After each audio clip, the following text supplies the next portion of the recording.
بسم اللہ الرحمن الرحیم الرحمن علم القرآن اللہ جو نہایت مہربان اسی نے قرآن کی تعلیم فرمائی۔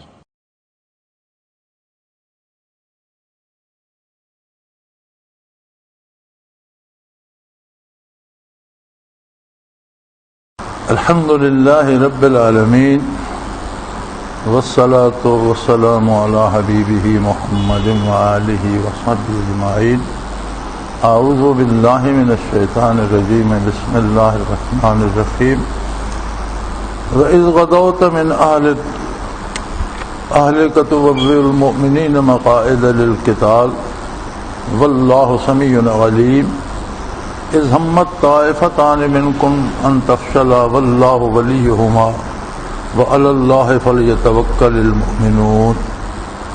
اللہم سبحانک لا علم لنا الا ما علمتنا انک انت العلیم الحکیم۔ مولا یا صلی وسلم دائما ابدا علی حبیبک من زانت بہ الاسر۔ اس سے پہلے کفار کے ساتھ تعلقات کی نوعیت اور حد، اور کفار کے دل میں اسلام کے خلاف ہمیشہ دائمی بغض اور عداوت، اور منافقین کی زبانی حمایت اور عملی مخالفت کا ذکر چل رہا تھا، اور اللہ کریم نے یہ وعدہ فرمایا کہ وَإِن تَصْبِرُوا وَتَتَّقُوا لَا يَضُرُّكُمْ كَيْدُهُمْ شَيْئًا، اگر آپ لوگ صبر سے کام لیں گے اور تقوی اختیار کریں گے تو یہ مومنین کا کچھ نہیں بگاڑ سکیں گے۔ اس سے آگے ایک بہت بڑے عظیم واقعہ کا ذکر فرمایا جو ان دونوں باتوں کا ثبوت ہے، کفار اور منافقین دونوں گروہوں کی عداوت کا، اور مومنین کی ثابت قدمی اور ان پر اللہ کی رحمت کا، دونوں باتوں کے ثبوت میں فرمایا وَإِذْ غَدَوْتَ مِنْ أَهْلِكَ تُبَوِّئُ الْمُؤْمِنِينَ مَقَاعِدَ لِلْقِتَالِ وَاللَّهُ سَمِيعٌ عَلِيمٌ، کہ جب آپ صبح کے وقت اپنے گھر والوں سے جدا ہوئے اور مسلمانوں کو مقابلہ کرنے کے لیے مختلف جگہوں پر متعین فرما رہے تھے، اللہ کریم سب سن رہے تھے، سب جان رہے تھے۔ اس میں ایک بات تو سب سے پہلے جس پر مفسرین کرام نے بحث فرمائی ہے کہ اذ غدوت من اہلک، یہ واقعہ بیان ہو رہا ہے غزوہ احد کا، جو غالباً سن 3 ہجری میں وقوع پذیر ہوا۔ 2 ہجری میں بدر میں اہل مکہ کو شکست فاش ہوئی، 70 قید ہوئے اور 70 چوٹی کے لوگ کھیت رہے جنہیں کلیب بدر میں دفن کیا گیا، اور یہود مدینہ نے اور منافقین نے جن کے سردار عبداللہ بن ابی تھے بہت اکسایا اہل مکہ کو وہاں جا جا کر۔ عبداللہ ابن ابی ابن سلول جو تھے ان کو حضور کی تشریف آوری سے پہلے مدینہ کا بادشاہ بنایا جا رہا تھا۔ یہ سوچا جا رہا تھا کہ یہاں جو مختلف افراد کی بستیاں ہیں، یہود کی ہیں، نصارہ کی ہیں، مشرکین کی ہیں، کفار کی ہیں، تو یہ مدینہ منورہ کی کئی چھوٹی چھوٹی بستیاں الگ الگ طبقوں کی تھیں،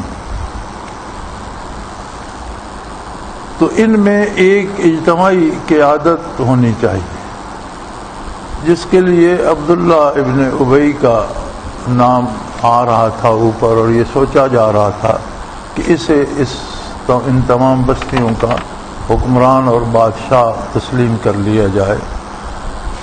تب ہجرت ہوئی، نبی کریم صلی اللہ علیہ وسلم جلوہ افروز ہوئے اور صورتحال بالکل بدل گئی۔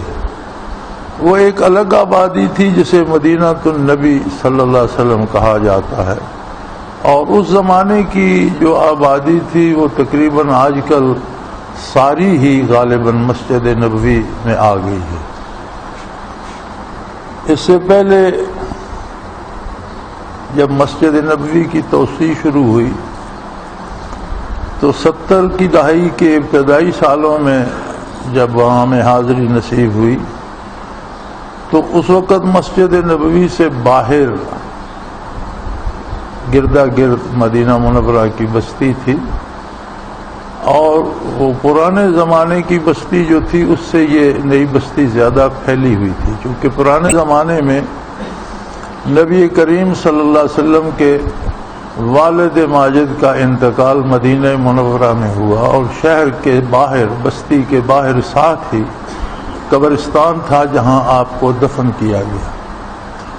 ترکوں نے آپ کے مزار پر بہت خوبصورت عمارت بنا دی تھی، جس میں مرکزی عمارت میں مزار مبارک تھا اور ارد گرد خدام کے رہنے کے حجرے تھے، اور ایک بہت خوبصورت عمارت تھی جسے سعودی جب حکمران ہوئے آل سعود تو انہوں نے اسے ابتداً بند کر دیا، تو دروازے بند رہتے تھے، بڑی گردا گرد کھڑکیاں تھیں اور ان میں خوبصورت لوہے کی جالیاں مضبوط لگی ہوئی تھیں۔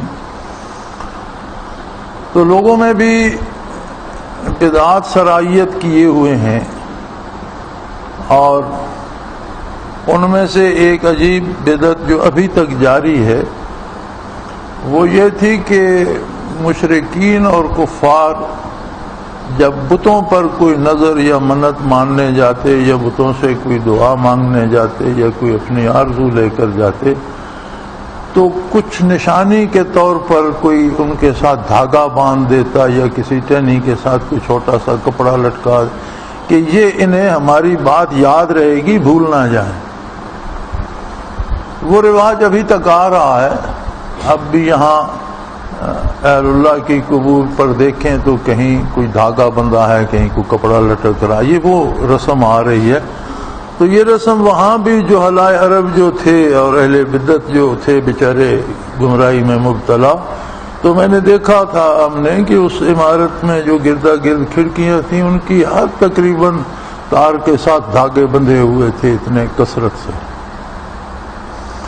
تو سعودی حکومت نے ان بدعات سے بچانے کے لیے دروازے بند کر دیے تھے، اندر کوئی نہیں جا سکتا۔ پھر بھی گردا گرد وہ گیٹ تھا بہت بڑا سا دروازہ، گردا گرد کھڑکیاں تھیں، تو ہر تار کے ساتھ کھڑکی کی ہر اس سلاخ کے ساتھ دھاگے بندھے ہوئے تھے، وہ پرانی رسم کے طور پر۔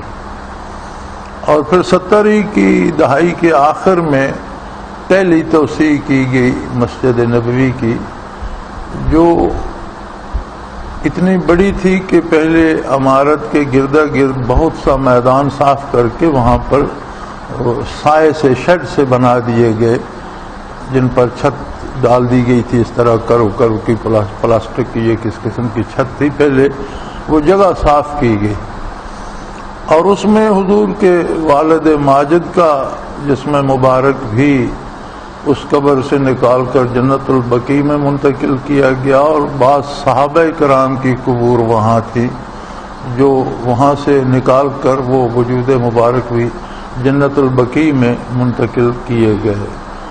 حکومت نے چونکہ یہ کیا تھا اور کسی عام آدمی کو دیکھنے کی اجازت نہیں تھی، لیکن یہ اطلاع مصدقہ تھی کہ تمام وجود ہائے مبارک تر و تازہ تھے، جیسے ابھی ابھی کوئی سویا ہو اور ابھی جاگ اٹھے گا۔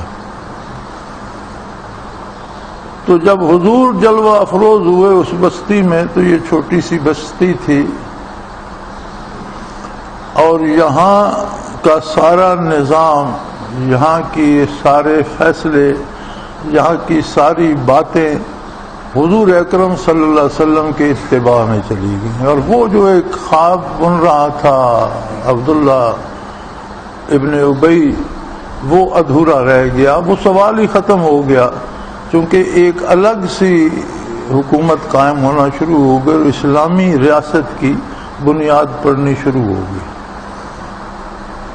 تو انہوں نے جا جا کر اہل مکہ کو اکسایا. ایک تو وہ خود ان کے دل زخمی تھے کہ ان کے بڑے کاری کے اور چوٹی کے لوگ مارے گئے تھے بدر میں، اور ذلت آمیز شکست ہوئی تھی انہیں، جس کا انہیں اپنے ماحول اور ارد گرد میں بھی سامنا تھا کہ اتنی بڑی طاقت اور چند مٹھی بھر لوگوں سے تمہیں اتنی شکست ہوئی اور اپنے چوٹی کے لوگ تم مروا بیٹھے اور قید کروا بیٹھے. وہ دکھ بھی انہیں تھا. انہوں نے بھی بھڑکایا کہ بھئی تم تو آ کر بیٹھ گئے ہو، لیکن وہ تو منظم ہو رہے ہیں، ان میں مواخات یعنی ان میں برادری قائم کر دی گئی ہے اور انہیں کام بانٹ دیے گئے ہیں. تو کوئی وہ کھیتی باڑی کر رہا ہے، کوئی دکان کر رہا ہے، وہ سب کسی نہ کسی کام پہ لگا دیے گئے ہیں اور ان سب کو آپس میں بھائی بھائی بنا دیا گیا ہے. اور انہوں نے وہاں اپنے مرکز کی بنیاد رکھ دی ہے اور وہ وہاں مسجد نبوی تعمیر کرنا چاہتے ہیں. تو ایک منظم طاقت بن جائے گی اور تم تاخیر کر رہے ہو. چنانچہ اگلے سال 3 ہجری میں انہوں نے مدینہ منورہ پر حملے کا منصوبہ بنایا. اب صورتحال اس طرح تھی کہ مختلف بستیاں تھیں. یہود اور منافقین تو ویسے در پردہ ان کے ساتھ تھے، اور مدینہ النبی صلی اللہ علیہ وآلہ وسلم کو آنے کے لیے کئی بستیوں اور باغوں کے درمیان سے جو راستہ آتا تھا ایک سڑک نما، وہاں سے گزرنا پڑتا تھا. تو کوئی بھی فوج جب کسی آبادی پہ یا کسی بستی پہ حملہ کرتی ہے تو وہ فوجی انداز میں جانا چاہتی ہے. اگر ایک سڑک سے 3-3 4-4 آدمی سے زیادہ مل کر نہ چل سکیں تو وہ فوجی ترتیب تو ختم ہو جاتی ہے. لہذا ان کی یہ مجبوری تھی کہ وہ ان راستوں کو چھوڑ کر مدینہ منورہ کے سامنے سے باہر سے احد میں پہنچے. نبی کریم صلی اللہ علیہ وآلہ وسلم نے مشاورت فرمائی مسجد نبوی میں، اور آپ کا خیال مبارک یہ تھا کہ بستی میں رہ کر مقابلہ کیا جائے، چونکہ بستی میں وہ فوجی جمعیت سے داخل نہیں ہو سکتے. جدھر سے بھی آئیں گے فوجی ترتیب توڑ کر آئیں گے، منتشر ہو کر آئیں گے، اور 2-2 4-4 آدمیوں کی ٹولیاں آ رہی ہوں تو ان کا مقابلہ آسان ہے بجائے اس کے کہ ایک منظم فوج باقاعدگی سے آ رہی ہے. کچھ نوجوان صحابہ کرام تھے جو بدر میں شریک نہ ہو سکے، اور ان کے دلوں میں ایک ولولہ تھا کہ میدان میں مقابلہ ہو، کھلے میدان میں مقابلہ ہو اور ہمیں بھی جان قربان کرنے کا اور جان نثاری کا موقع ملے. ہم بدر میں تو حاضر نہیں ہو سکے، لیکن ہم بھی احد میں اپنے دل کے ارمان نکالیں. تو انہوں نے اصرار کیا کہ یا رسول اللہ صلی اللہ علیہ وسلم مقابلہ باہر کیا جائے. حضور واپس حجرہ مبارکہ میں حضرت عائشہ صدیقہ رضی اللہ عنہا کے حجرہ مبارکہ میں تشریف لے گئے، جس میں سے ایک چھوٹا سا دروازہ، کھڑکی نما دروازہ تھا جو مسجد نبوی میں کھلتا تھا، جہاں سے حضور مسجد میں تشریف لاتے یا اندر تشریف لے جاتے. تو حضور اندر تشریف لے گئے، اور جب حضور واپس آئے تو آپ نے زرہ پہن رکھی تھی اور جنگ کے لیے تیار تھے. تو اکابر صحابہ کو احساس ہوا کہ حضور صلی اللہ علیہ وسلم نے زرہ کیوں پہنی ہے. اس کا مطلب ہے کہ بہت شدت کی کوئی جنگ سامنے آ رہی ہے، اور یہ مشورہ جو پیش کیا گیا ہے کہ باہر نکلا جائے یہ درست نہیں ہے، اور حضور کی جانی بھی جو ہے آپ صلی اللہ علیہ وسلم کی جان کو بھی خطرہ لاحق ہے، اس لیے حضور نے زرہ پہنی ہے. تو انہوں نے معذرت کی اور عرض کی یا رسول اللہ، نوجوان تھے، یہ اپنے جذبے میں عرض کرتے رہے، لیکن فیصلہ آپ صلی اللہ علیہ وسلم کے ہاتھ مبارک میں ہے، اور آپ حکم دیں تو یہیں رہ کر جنگ لڑی جائے. تو آپ صلی اللہ علیہ وسلم نے فرمایا کہ نبی جب فیصلہ کر لیتا ہے، اللہ کا رسول جب قدم اٹھاتا ہے تو واپس نہیں لیتا. اب جنگ باہر ہی ہوگی. تو حضور احد کو روانہ ہوئے، اور اس وقت 1000 کی سپاہ ہم رکاب تھے. لیکن آپ حجرہ مبارک سے ذرا پہن کر برآمد ہوئے تو وہ حجرہ حضرت عائشہ صدیقہ رضی اللہ عنہا کا تھا. تو یہاں مفسرین کرام نے یہ بحث فرمائی ہے کہ آپ کی ازواج مطہرات اور حضرت عائشہ صدیقہ رضوان اللہ تعالی علیہم اجمعین یہ سب اہل بیت رسول میں اول ہیں. اذ غدوت من اہل کا، جب آپ اپنے گھر والوں سے صبح کے وقت باہر جلوہ افروز ہوئے تو اہل بیت رسول میں اولیت ازواج مطہرات کو حاصل ہے، بالخصوص عائشہ صدیقہ رضی اللہ تعالی عنہا کو، جن کے حجرہ مبارکہ سے حضور جلوہ افروز ہوئے. یہ بڑی طویل بحث ہے اور اس میں بہت سی باتیں کی جاتی ہیں، اور بعض موضوع حدیثیں جو بنائی گئی ہیں کچھ ایسی ہیں، کچھ کے راوی مجہول ہیں. تو یہ ثابت کرنے کی کوشش کی جاتی ہے کہ صرف حضرت علی، حضرت فاطمہ رضی اللہ تعالی عنہا اور حسنین کریمین ہی اہل بیت رسول ہیں، باقی اہل بیت نہیں ہیں. لیکن بخاری شریف میں بھی موجود ہے، سیاستہ میں موجود ہے کہ جب یہ آیت اہل بیت کے حق میں آئی وَيُطَهِّرَكُمْ تَطْهِيرًا تو وہ اس راندش قرآن کریم کو دیکھیں تو پیچھے ذکر خیر ہی ازواج مطہرات کا آ رہا ہے، جسے فرمایا جا رہا ہے یا اہل البیت. تو حضور نبی کریم صلی اللہ علیہ وآلہ وسلم نے اپنی لخت جگر حضرت فاطمہ رضی اللہ تعالی عنہا کے لیے اور حضرت علی کرم اللہ وجہ کریم کے لیے، حضرت علی بھی حضور کو بہت پیارے تھے. نبی کریم صلی اللہ علیہ وسلم نے ہی حضرت علی کو اپنی آغوش مبارک میں پالا تھا. بہت سی روایات ملتی ہیں کہ دادا کے وصال کے بعد چونکہ آپ صغیر سن تھے اور چچا ابو طالب کی کفالت میں چلے گئے، لیکن ایک کتاب لکھی گئی ہے سیرت نبوی پر، اصل کتاب عربی میں ہے اور وہ پھر اس کا اردو ترجمہ بھی چھپ چکا ہے. اس کتاب کا نام ہی ہے غالباً محمد الرسول اللہ، ایک مصری محقق نے لکھی.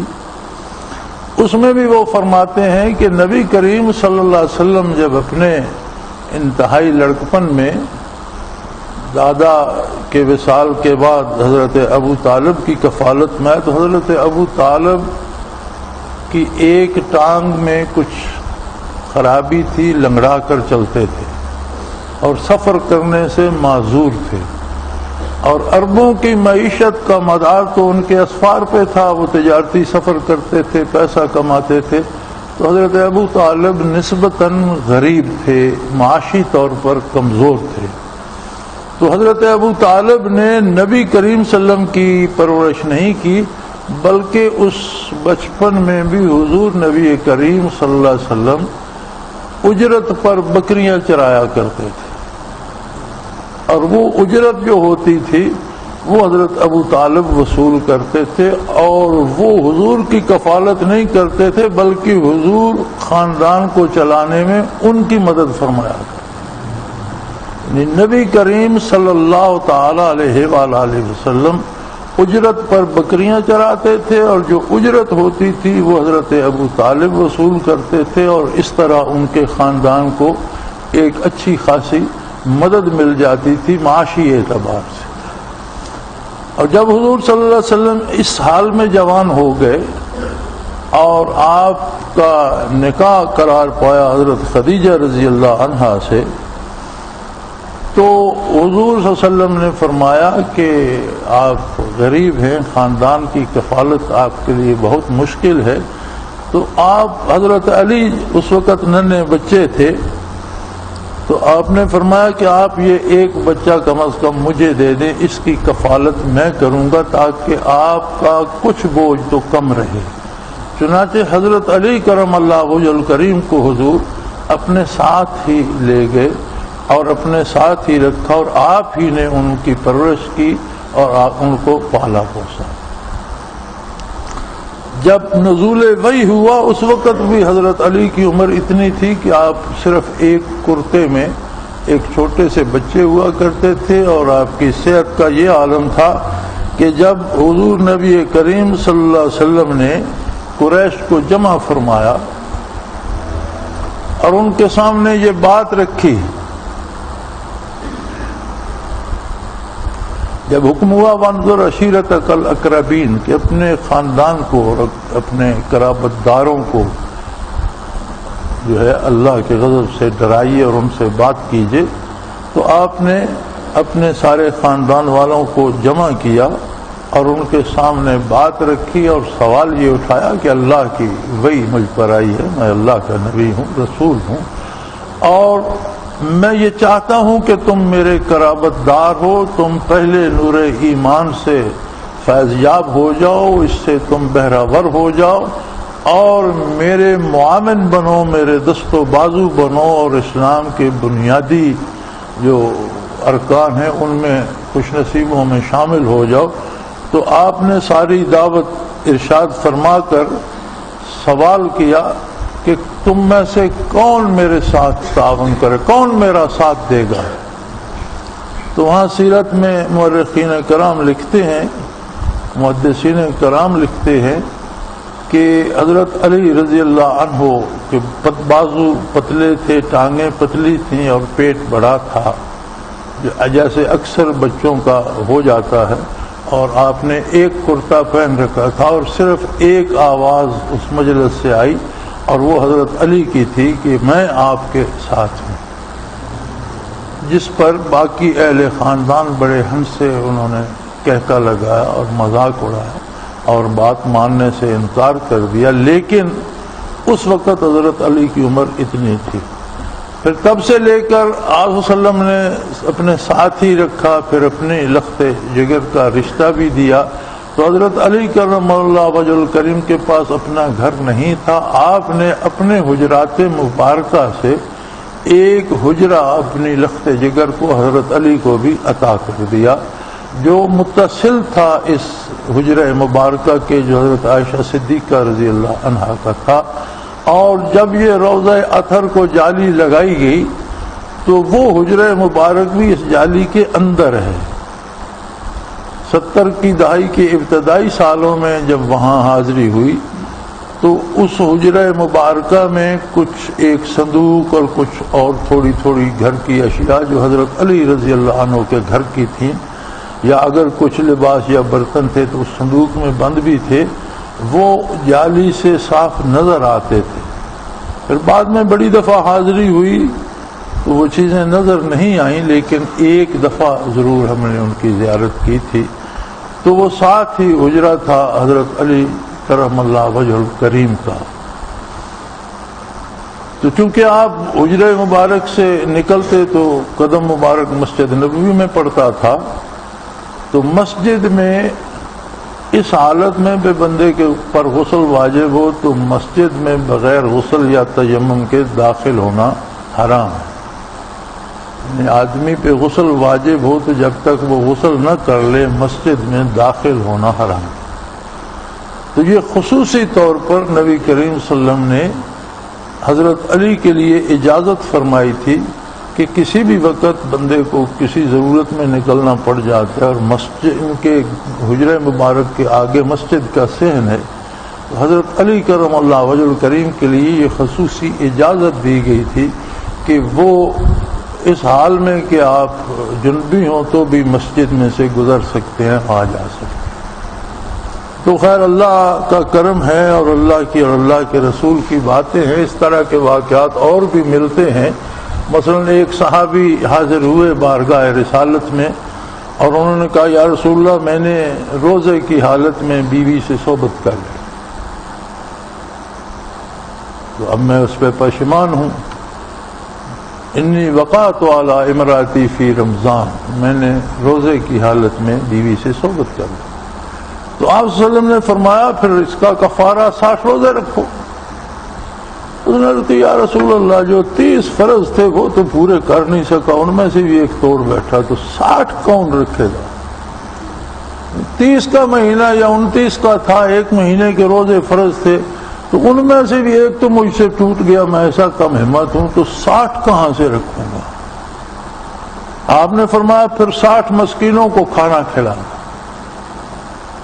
خاموش ہو گیا کہ یا رسول اللہ گھر میں تو کچھ ہے نہیں، اپنے کھانے کو ملتا نہیں، 60 بندوں کو کہاں سے دوں گا؟ آپ نے فرمایا بیٹھ گیا۔ کوئی بندہ حاضر ہوا اور اس نے کھجوروں کا ایک ٹوکرا اٹھا رکھا تھا اور ہدیتاً پیش کیا بارگاہ نبوت۔ آپ صلی اللہ علیہ وسلم نے اسے بلایا اور فرمایا کفارے کے طور پر یہ کھجوریں مسکینوں میں بانٹ دو تو تمہارا کفارہ ہو جائے گا۔ اس نے ٹوکرا تو لے لیا، عرض کہ یا رسول اللہ مجھے تو سارے شہر میں اپنے بچوں سے بڑا کوئی غریب نظر نہیں آتا۔ حضور ہنس سے آپ مسکرائے، فرمایا بچوں کو کھلا دو تمہارا کفارہ ہو جائے گا۔ اب یہ تو کرم کے فیصلے ہیں، اللہ کے رسول کی باتیں ہیں، تو جو تخصیصات نبی کریں، اب ہر کوئی یہ سمجھے کہ مجھ سے یہ غلطی ہوئی ہے اور میں بازار سے کھجوروں کا ٹوکرا لے اور بچوں کو کھلا دوں تو کفارہ ہو جائے گا، تو نہیں ہوگا۔ یہ تو خصوصیت تھی، ایک خصوصی رعایت تھی ایک ہستی کے ساتھ، یا ہر کوئی سمجھے حضرت علی کرم اللہ وجہ الکریم کی طرح میں مجھ سے رعایت ہو گئی یا یہ مسئلہ ہو گیا، نہیں، وہ ایک خصوصی رعایت تھی۔ میرا عرض کرنے کا مقصد یہ تھا کہ حضرت علی کرم اللہ وجہ الکریم کا حجرہ مبارک ساتھ ملحق تھا، اور حضرت علی سے بھی نبی کریم صلی اللہ علیہ وسلم کو بہت پیار تھا، اور اپنی بیٹی کو بھی آپ صلی اللہ علیہ وسلم کو بہت، اپنی بیٹی سے بھی بہت پیار تھا۔ بلکہ جب وقت وصال آیا، نبی کریم صلی اللہ علیہ وسلم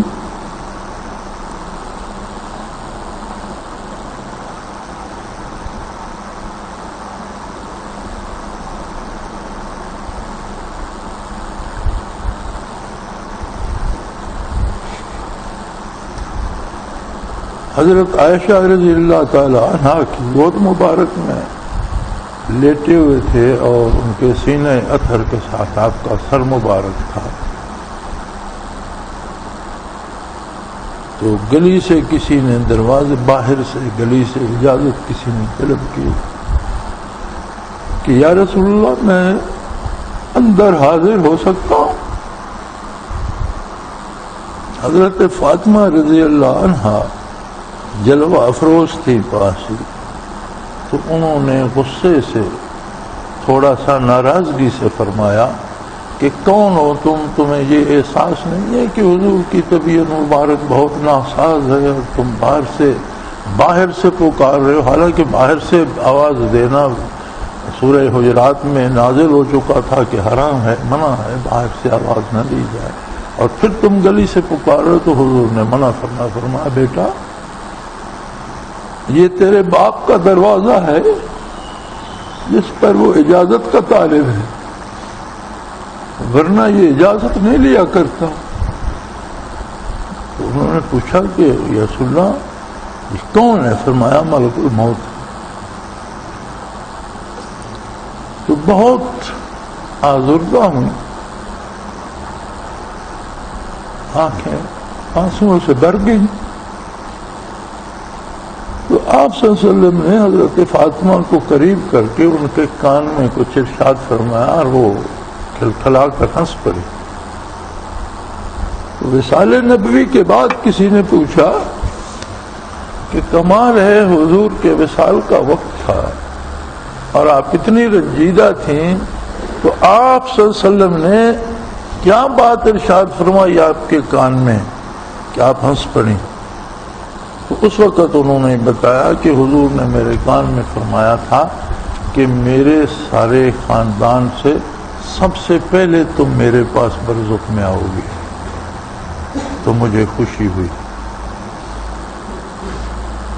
تو بات یہ چل رہی تھی وِذْ غَدَوْتَ مِنْ أَهْلِكَ، جب اپنے اہل سے آپ صبح دم باہر جلوہ افروز ہوئے، تُبَوِّئُ الْمُؤْمِنِينَ مَقَاعِدَ لِلْقِتَالِ، مومنین کو آپ جنگ کی جگہوں پر جما رہے تھے۔ بات چل رہی تھی اہل بیت رسول کی، اور اس میں یہ عرض کرنا چاہتا تھا کہ جب یہ آپ کے گھر والوں، چونکہ اہل بیت ان لوگوں کو کہا جاتا ہے جو اس آدمی کی کفالت میں ہوتے ہیں، بیوی، بچے یا وہ افراد خانہ جن کا نان و نفقہ اس کے ذمے ہوتا ہے۔ تو حضرت علی کرم اللہ وجہ الکریم اگرچہ حجرہ مبارک حضور نے عطا فرمایا تھا، لیکن ان کا گھر تو اپنا تھا، ذمہ داری اپنی تھی، اپنے بچوں کے کفیل وہ خود تھے۔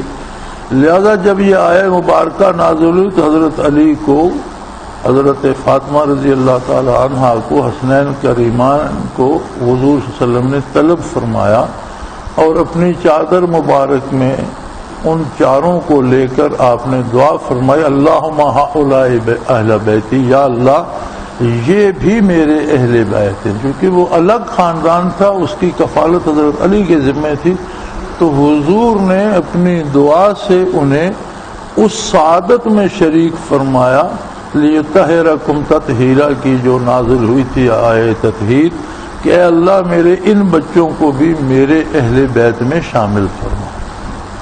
لہذا بلا شبہ حضرت علی بھی اہل بیت میں سے ہے، حسنین کریمین بھی اہل بیت میں سے ہیں، اور مائی فاطمہ رضی اللہ عنہا بھی اہل بیت میں سے ہے، لیکن اس کا یہ مطلب نہیں کہ صرف وہ اہل بیت ہیں، ازواج مطہرات اس میں شامل نہیں ہیں، بدرجہ اولا ازواج مطہرات ہیں، اور حضور کی دعا کی وجہ سے وہ بھی اہل بیت ہیں اور اسی طرح ان برکات کے حامل ہیں۔ تو حضور جب اپنے اہل سے باہر تشریف لے کے اور احد میں آپ نے جگہ تقسیم کی، سپارہ کیا مجاہدین کو اور اپنی اپنی جگہیں بانٹ کر دیں، اور اس عہد کی جنگوں میں نبی کریم صلی اللہ علیہ وآلہ وسلم نے بدر میں، احد میں، خندق میں نئی نئی ترتیبوں سے لوگوں کو آشنا کیا اور دشمنوں کو حیرت میں ڈال دیا۔ اس عہد کی جنگیں ہوتی تھیں کہ دونوں صفیں آمنے سامنے کھڑی ہو گئیں، اور پہلے تو جو بہت بہادر اور شجاع ہوتے تھے وہ میدان میں نکلے اور مبارزت طلب کی کہ تمہارے پاس کوئی میرے مقابلے کا ہے تو وہ بھیجو۔ وہ مقابل آپس میں لڑے، ایک مر گیا، ایک جیت گیا، ایک ہار گیا، اور پھر ہلا بول دیا گیا کہ حملہ ہو بس دونوں طرف سے، اور گتھم گتھا ہو گئی فوجیں، جو جیتا جو ہارا۔ یہ طریقے جنگ تھا۔ بدر میں بھی حضور نبی کریم صلی اللہ علیہ وسلم نے پہلی مرتبہ میدان کارزار کا جائزہ لے کر بہترین جگہ مسلمان لشکر کے لیے منتخب فرمایا۔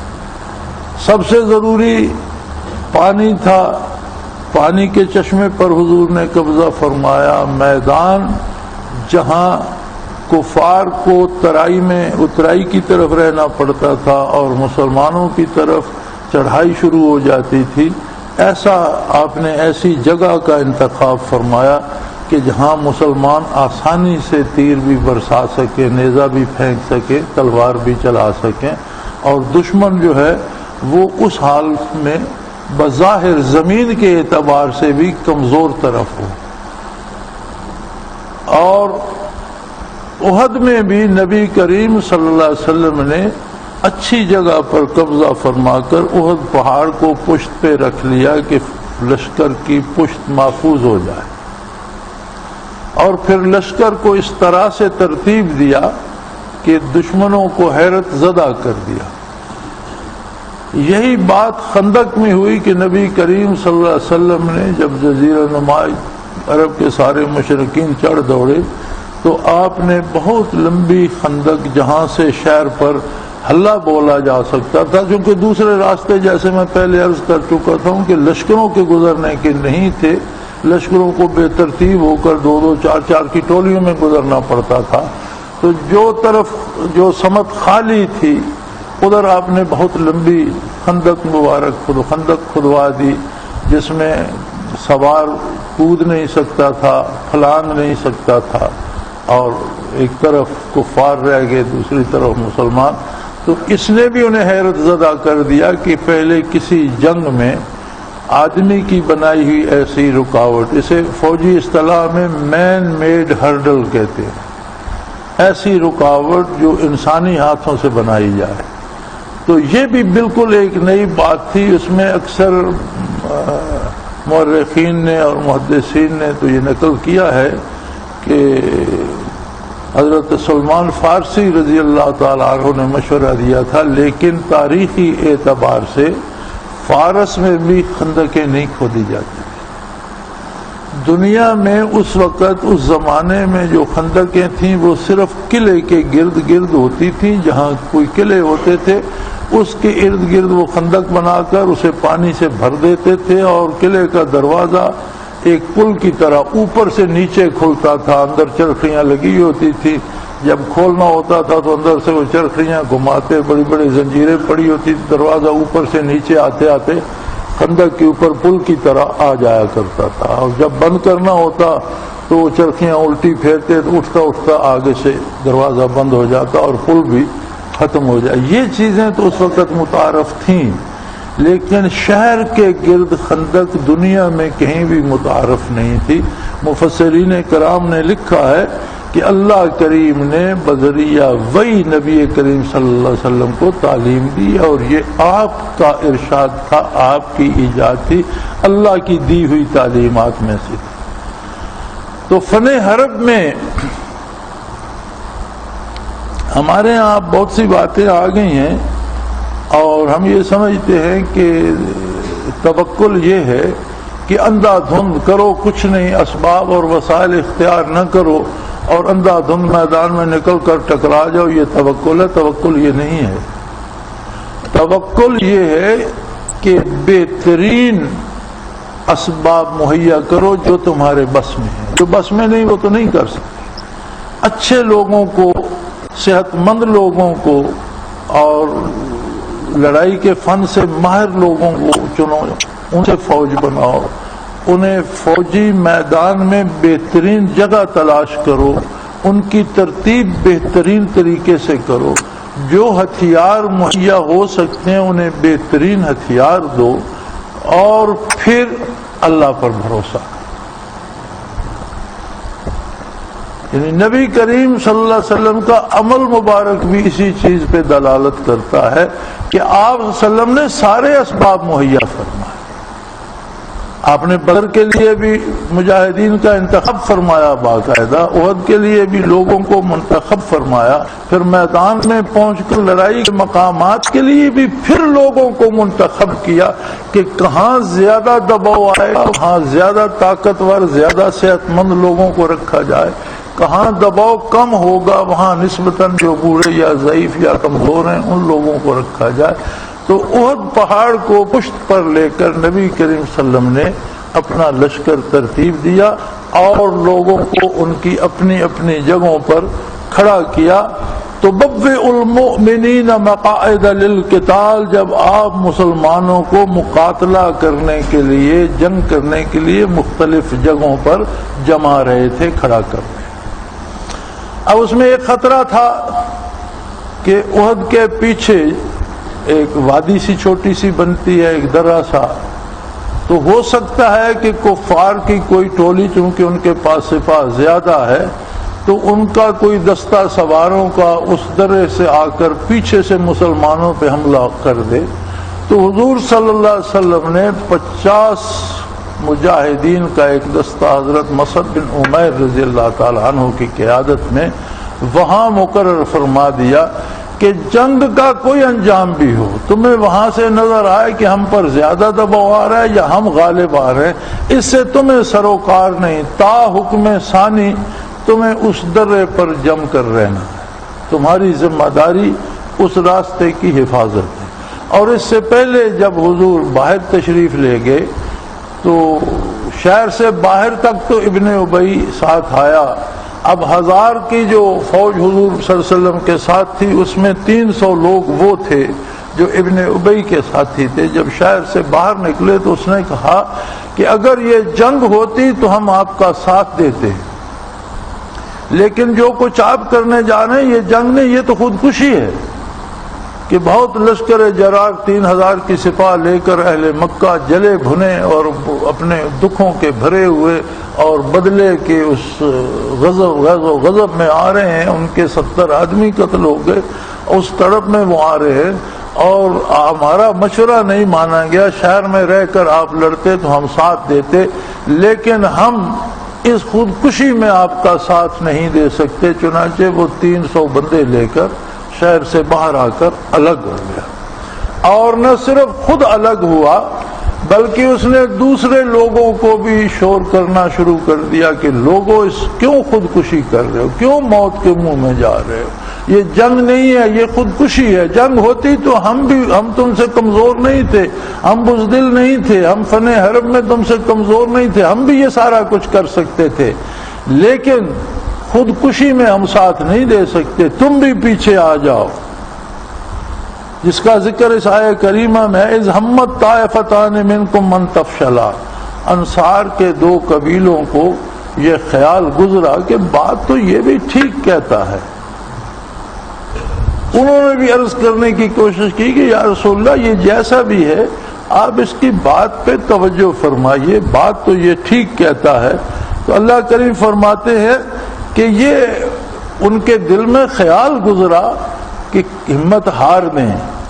واللہ ولیہما، لیکن وہ مخلص تھے. یہ منافق تھا، اسے تائید باری نصیب نہیں ہوئی، اسے نکال دیا گیا، محروم ہو گیا. لیکن یہ جن 2 قبیلوں کا ذکر ہے یہ مخلص تھے. فرمایا واللہ ولیہما، اللہ ان کے ساتھ ہے. وعلی اللہ فلیتوکل المؤمنون، مومنون. تو انہوں نے اللہ پر بھروسہ کیا اور وہ ثابت قدم رہے، وہ الگ نہیں ہوئے. یہ بات ان کے دلوں میں ایک دفعہ خفیف سا خیال گزرا کہ کہتا تو یہ ٹھیک ہے کہ ہم خواہ مخواہ لقمہ اجل بن رہے ہیں اور ہم 700 رہ جائیں گے، یہ 3000 ہیں، یہ تو ہمیں گھیر کے مار لیں گے. اللہ نے ان کے دلوں پر ثابت قدمی نازل کر دی، اپنا رابطہ استوار کر دیا، اپنی طاقت ان کے دلوں میں بھر دی اور معیت باری نے انہیں استقامت عطا فرمائی. یہ کمال ہوتا ہے خلوص کا. کیونکہ ان میں خلوص تھا تو اگر نفس انسانی نے یا شیطان کی طرف سے یا منافقین کے بہکانے پر کوئی ادنا سا خیال آیا بھی تو اللہ نے اسے رفع کر دیا اور انہیں ہمت مردانہ سے نوازا اور رفاقت محمد الرسول اللہ سے سرفراز فرمایا.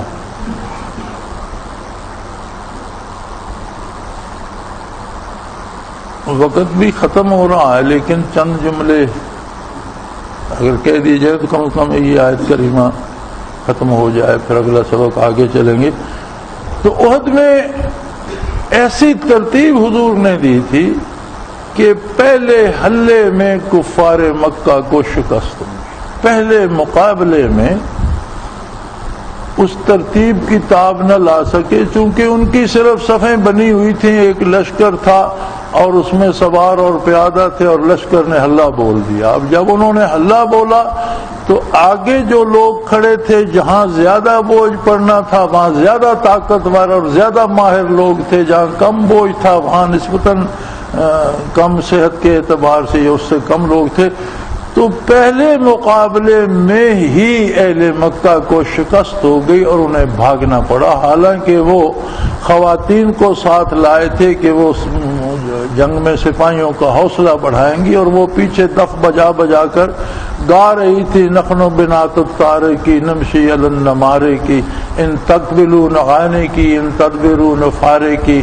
ہم ستاروں کی بیٹیاں ہیں اور نرم قالینوں پر چلنے والیاں ہیں. اگر تم آگے بڑھو گے تو ہم تمہیں گلے سے لگائیں گی، اور اگر واپس پلٹو گے تو ہم تم سے الگ ہو جائیں گی.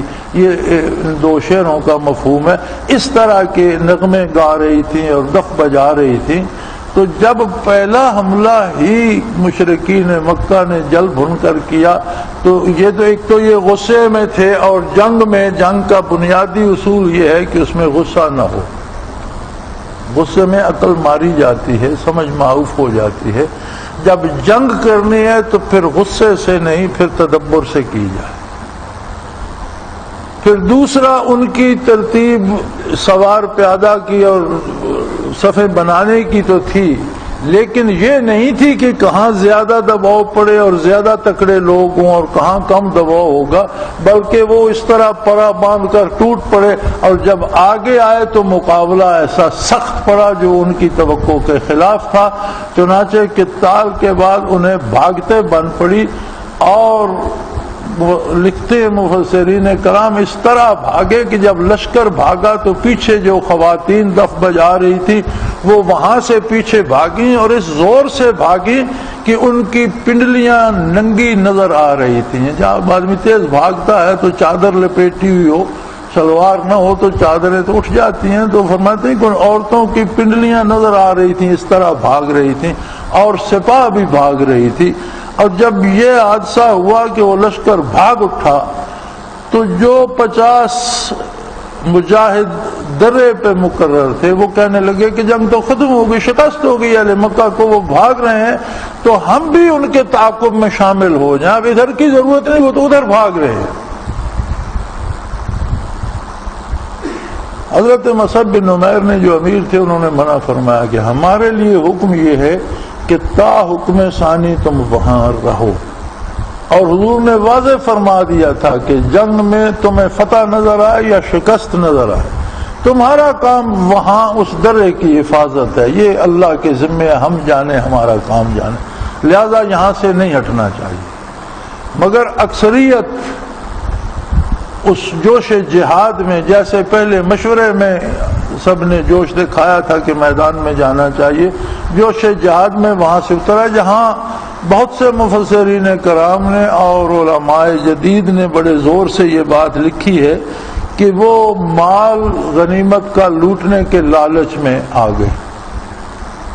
اس کا بڑا خوبصورت اس کو سوچنے کا ایک انداز یہ ہے کہ غنیمت جو لوٹ لیتا تھا وہ مال اس کا ہو جاتا تھا؟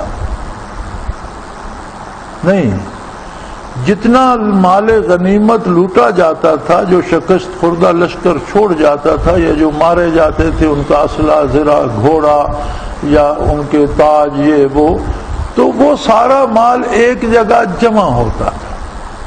امیر لشکر تقسیم فرماتا تھا، 5واں حصہ سب سے پہلے بیت المال کو جاتا تھا، جو کچھ مال غنیمت ہوتا تھا اس کا 5واں حصہ بیت المال کا الگ کر لیا جاتا تھا۔ اس کے بعد جو 4 حصے رہتے تھے وہ مجاہدین میں اس طرح بانٹے جاتے تھے کہ جو سوار ہے اس کے 2 حصے، اس کے ساتھ اس کا گھوڑا بھی ہے، لہذا اس کے 2 حصے، جو پیادہ ہے اس کا 1 حصہ، تو اس طرح سے تقسیم ہوتا تھا۔ تو لوٹنے کے لیے اترنے کی منطق جو ہے یہ بالکل غلط ہے کہ لوٹ کر انہوں نے اپنا تو لینا ہے نہیں۔ ہاں یہ بات درست ہے کہ وہ اس جوش جہاد میں اتر آئے کہ ہم تو یہاں کھڑے کھڑے رہ گئے اور مکے والے بھاگ گئے، ہم چلو بھاگتے ہوئے کچھ 2 کافروں کو ہم پیچھے سے پکڑ کر گرا لیں، ہمت کر کے مل جائیں، اور 7 آدمی درے میں رہ گئے۔ ادھر ابو سفیان کھڑا تھا، حضرت خالد رضی اللہ تعالی عنہ اس لشکر میں تھے، ابھی تک مشرف اسلام نہیں ہوئے تھے، وہ بھی کھڑے دیکھ رہے تھے۔ جب وہ 43 آدمی 50 میں سے نیچے اتر آئے تو ابو سفیان نے خالد رضی اللہ عنہ کو دیکھ کر کہا کہ بھئی یہ بھی جنگ ہم ہار گئے۔ تو انہوں نے کہا ابھی نہیں۔ تو اس نے کہا آپ کو ابھی امید ہے؟ وہ کہنے لگا ہاں۔ اس نے سواروں کا ایک دستہ لیا اور درے سے وہ چکر کاٹ کر نالے کا، ہم اس نالے کا چکر کاٹ کر اس درے میں بھی چڑھے، اس کی سعادت بھی نصیب ہوئی، وہاں سے کھڑے ہو کر بھی سارے میدان کو دیکھا اور اترے۔ اب تو وہاں شہر بن گیا، اس وقت یہ ساری وادی خالی تھی 74 میں۔ تو انہوں نے اس درے سے آ کر حملہ کر دیا، وہ 7 آدمی 7 کے 7 وہاں شہید ہو گئے، اور وہ پیچھے سے آ کر مسلمانوں پر حملہ آور ہو گئے۔ چنانچہ لشکر اسلام پھنس گیا، منتشر ہو گیا۔ ایک تو پہلے ترتیب ختم ہو چکی تھی تعاقب میں، جس ترتیب پر حضور نے لشکر کو جمایا تھا جنگ میں، اور جب مشرکین مکہ بھاگے تو ان کے تعاقب میں وہ ترتیب ختم ہو گئی۔ دوسرا حملہ پیچھے سے ہو گیا، اور جب پیچھے سے حملہ ہوا اور کفار نے نعرہ لگایا تو جو بھاگ رہے تھے مشرکین مکہ پلٹ کر انہوں نے بھی حملہ کر دیا۔ تو مسلمان ایک تو منتشر ہو گئے تھے، اور دوسرا یہ کہ دونوں طرف وہ تلواروں کی نوک پر آ گئے. تو اس قدر کو رام مچا کہ بعض مسلمانوں کے ہاتھوں شہید ہو گئے. اتنی گرد اڑ رہی تھی، اتنا شور شرابہ تھا، بندہ پہچانا نہیں جا رہا تھا، سمجھ نہیں آ رہی تھی.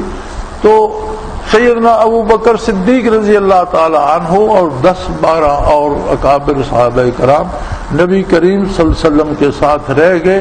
باقی سارے الگ الگ ٹکڑیوں میں گر گئے مشرکین میں.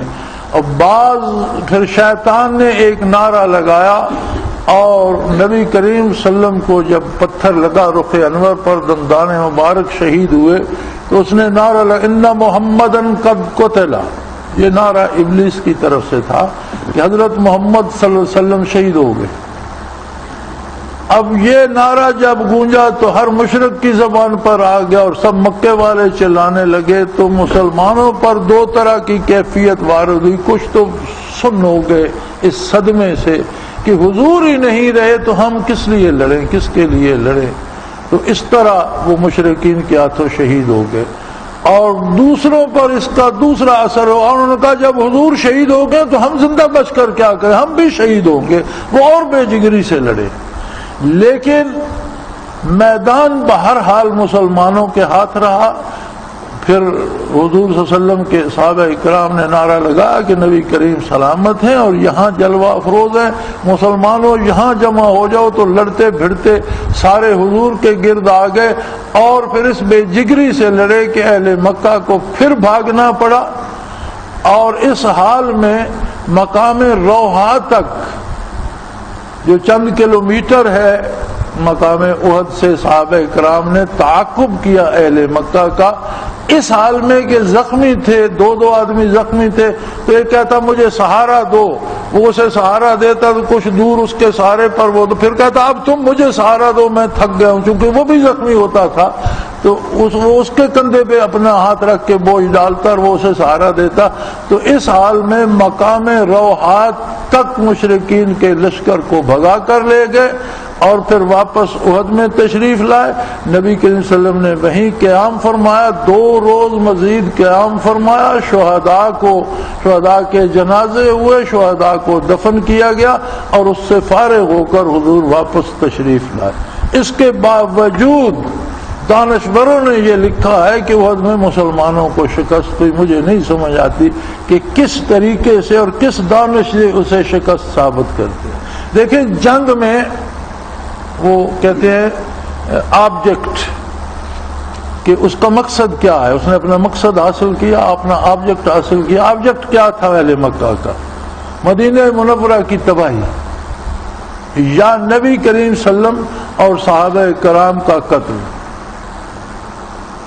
پھر تیسرا یہ ہے کہ پہلی بات یہ کہ پہلا آبجیکٹ یا پہلا ٹارگٹ حاصل کریں، وہ نہیں کر سکے دوسرا کریں. دوسرا نہیں کر سکے تو کم از کم جس میدان میں جنگ ہوئی ہے وہ جس فوج کے قبضے میں رہے اور دوسرا وہاں سے بھاگ جائے، کم از کم وہ فاتح ہے. اہل مکہ اگر احد سے مسلمانوں کو بھگا کر احد پہ رات رہ جاتے، 2 دن رہ جاتے، احد پہ قبضہ کر لیتے، پھر بھی کوئی کہہ سکتا تھا.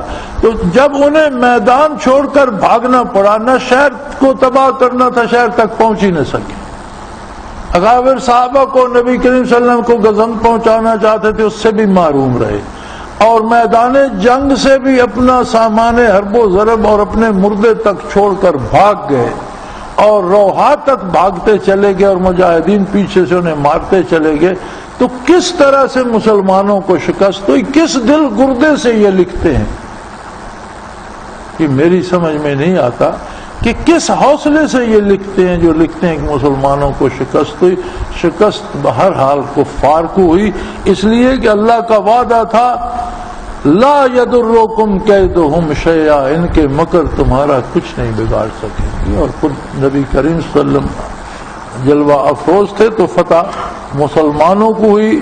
اللہ کریم توفیق دے، خلوص دے، استقامت دے اور ہماری رزقوں سے درگزر فرمائے. وآخر دعوانا الحمدللہ رب العالمین. اللہ اللہ اللہ اللہ اللہ اللہ اللہ اللہ۔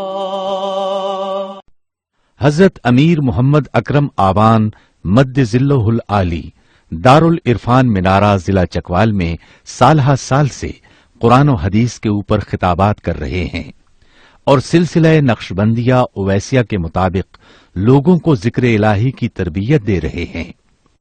وہ قرآن پاک کی تفسیر ترتیب وار بیان کر رہے ہیں۔ تفسیر قرآن کو وہ موجودہ ملکی اور بین الاقوامی حالات کے مطابق بیان کرتے ہیں۔ موٹر وے سے کلر کہار کے انٹرچینج سے نکلتے ہوئے، کلر کہار کی جھیل سے ہوتے ہوئے، میانی، بوچھال اور نور پور سے گزرتے ہوئے دارالعرفان منارہ پہنچ سکتے ہیں۔ حضرت امیر محمد اکرم آوان نے بچیوں اور بچوں کی دینی اور دنیاوی تعلیم کے لیے سقارہ اکیڈمی کے نام سے ایک درسگاہ بھی قائم کی ہے، جس کا افتتاح ملک پاکستان کے صدر جنرل محمد ضیاء الحق نے اپنے دست مبارک سے کیا تھا۔ وہ تمام احباب جو اسلام کی طلب رکھتے ہیں ان سے گزارش ہے کہ دارالعرفان منارہ ضلع چکوال میں امیر محمد اکرم آوان صاحب کے خطابات سے مستفید ہوں۔ وہ ہر جمعے کو نماز سے پہلے بیان فرماتے ہیں۔ ہر ماہ کی پہلی اتوار کو ماہانہ اجتماع ہوتا ہے جس میں آپ خصوصی خطاب فرماتے ہیں اور پاکستان کے چاروں صوبوں سے احباب اس اجتماع میں شرکت کرتے ہیں۔ اس کے علاوہ یہاں سال میں 2 مرکزی اجتماعات بھی ہوتے ہیں، ایک رمضان المبارک میں اعتکاف کا اجتماع اور دوسرا جولائی اور اگست میں 40 دن کا اجتماع ہوتا ہے جس میں روحانی تربیت کی جاتی ہے۔ اپنا خون سیماب دے کر اتنا ہم کر جائیں گے، نام آقا کا چمن میں پھر رقم کر جائیں گے۔